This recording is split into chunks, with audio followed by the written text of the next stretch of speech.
ఏమని వర్ణించను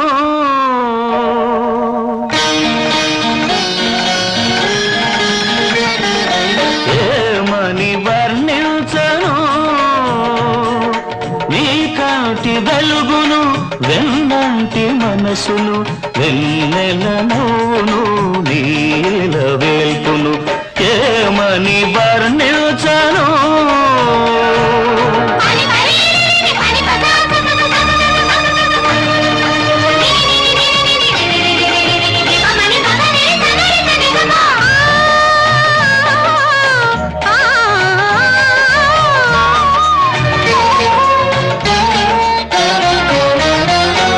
గాలిలాగా చల్లగా ఉంటాడు తెల్లారి వెలుగులా వెచ్చగా ఉంటాడు